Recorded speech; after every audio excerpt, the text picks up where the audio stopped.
kepada Allah Subhanahu wa Ta'ala. Nah, sedangkan pada istilah syukur itu adalah tindakan, ucapan, serta perasaan rasa senang, rasa kebahagiaan atas nikmat yang kita dapatkan itu berpemberian dari Allah Subhanahu wa Ta'ala. Nah, pastinya banyak banget nikmat yang telah kita dapatkan. Ya, kalau misalnya itu bukan itu enggak, betul banget. Nah, hal itu ditegaskan sesuai dengan firman Allah Subhanahu wa Ta'ala yang berbunyi wa itu nikmat Allahi yang artinya, dan jika kamu memiliki nikmat Allah, niscaya kamu tidak dapat menentukan jumlahnya. Sesungguhnya Allah Maha Lagi Maha Penyayang. Quran surah An-Nahl ayat 18. Nah, itu pengertian dari disebut. Tolong mencatat dan diingatkan ya, nanti pas evaluasi ibu akan menjelaskan. Oke. Nah, selanjutnya ada bentuk-bentuk bersyukur. Bentuk-bentuk bersyukur ini dibagi menjadi 3. Yang pertama, bersyukur dengan hati. Maksudnya gimana tuh bersyukur dengan hati? Ada yang tahu nggak?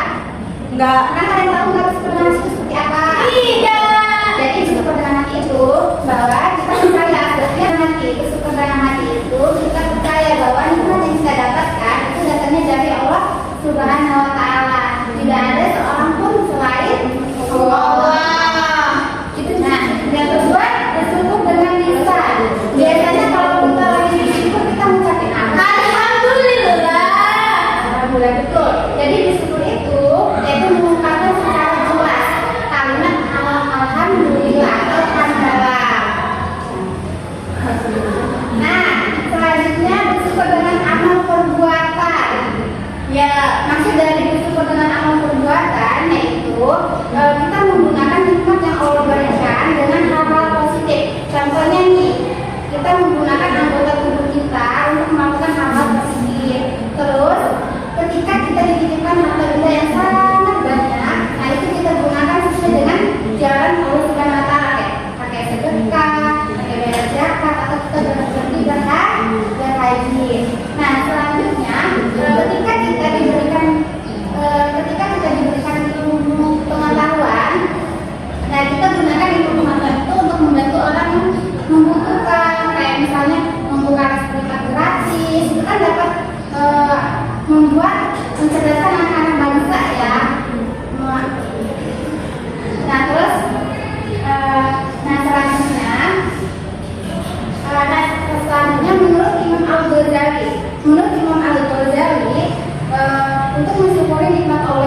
mengendalikan diri. Oke, nah jadi dalam upaya tersebut manusia menjadi jika ada pertama orang yang sanggup mengalahkan hawa nafsunya karena ia mempunyai daya juang yang sabar dan tinggi. Terus orang yang salah dan hawa nafsunya ia telah mencoba untuk bertahan atas hawa nafsunya, tetapi kekalahannya membuatnya tidak kalah. Dan ketiga, orang yang mempunyai daya tahan terhadap dorongan nafsunya, tetapi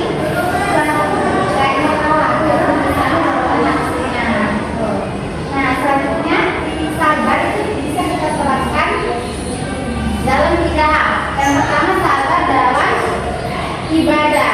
Ada yang tahu nggak contoh sabar dalam ibadah itu apa? Tidak.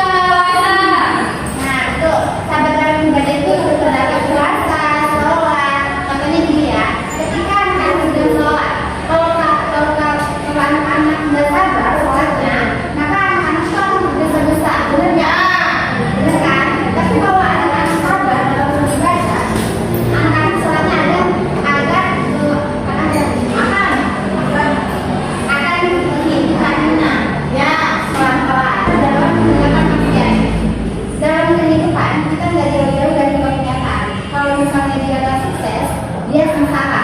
Ya, misalnya dia nggak berhasil, dia gagal. Ya, jangan kalau bebas, gitu kayak ya pacaran. Nah, terus yang ketiga sabar dalam menghadapi masalah. Ketika ada masalah musibah, kita harus sabar. Terakhir ini ada keutamaan berbuat dan sabar. Orang yang sabar akan berhasil dalam meraih cita-citanya karena ia akan memiliki jiwa yang kuat dan tahan disiplin. Nah, terus yang kedua, orang yang sabar akan mencintai Allah Subhanahu wa Ta'ala. Sebaliknya, jika dia tidak sabar, tidak mencintainya, terus diperintahkan untuk mencari Tuhan lagi selain Allah. Terus yang ketiga, orang yang sabar akan menang. Dan sesungguhnya sabar dan ridho adalah mencerminkan puncak ketenangan jiwa seseorang. Oke, baik. Mungkin ini saja materi kita hari ini. Oke. Nah, selanjutnya itu ada game untuk teman-teman. Gamenya itu berdiri semua. Berdiri semua ya. Game itu sakit, bentar. Nah, jadi